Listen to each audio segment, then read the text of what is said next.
কহিছেন হাসি, এ সকল কেন বাপু বুঝিতে না পারি, খুড়ার সঙ্গেতে কেন এত পচা তরি, কশ্যপ কহে ন শুন ব্রহ্মার নন্দন, কালো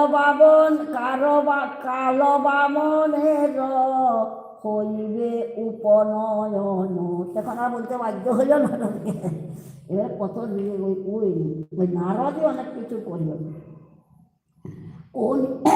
কনিষ্ঠ তনয় মামা উপেন্দ্র নামেতে অবতীর্ণ হইয়াছে বামন রূপেতে, সামান্য প্রকারে পৈতা হইবে তাহার, এখন সময় ভালো নয় তয়া আমার। বলছে আমার এখন ভালো সময় হলো, আমি কি করে পৈতা ধোয়ার্য করতে থাকবো।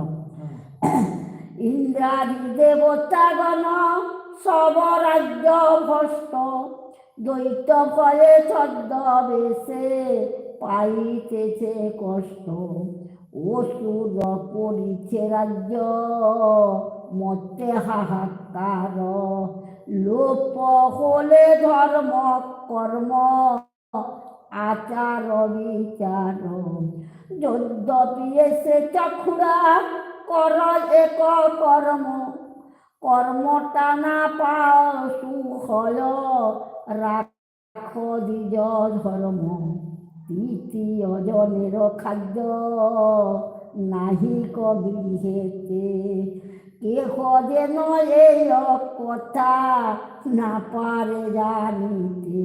বলতে পারে তিনজনের খাবার খাদ্য নাই, ওইটা হচ্ছে কেউ যেন না শুনে। নারদ হাসিয়া কহে কোনো চিন্তা নাই, বামন দেখাও এক বার দেখে যায়, কহে ন তবে অতিথির পতি, নারদ দেখাও আমি পুত্র শীঘ্র গতি, অতিথি কোলেতে করি লইয়া বামনে, দেখে তো আইলা দেব ঋষির সদনে, বামনের রূপ দেখি নারদ বিল্ল বিহল্ল, প্রেমশ্রু গলিত নেত্র করে ছল ছল, বিশ্বরূপ তুমি প্রভু কেন হে বামন, একই অপরূপ রূপ করি দর্শন, ভক্ত বৎসল নাম জগতে তোমার, ভক্ত মান বাড়াইতে বামন আকার। ও রূপ দেখো তাহলে।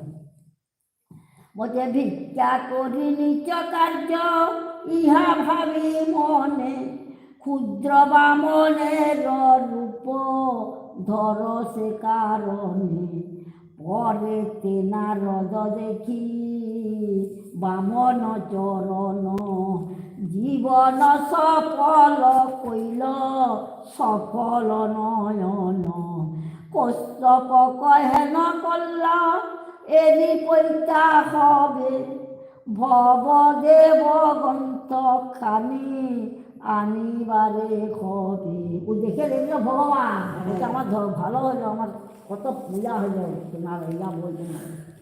বলছে কশ্যপের কথা শুনি নারদ তখন, উপনয়নের জন্য ভাবে মনে মন, প্রভুর উপনয়ন হইবে প্রভাতে, জগত আমারে হইবে নিমন্ত্রিতে।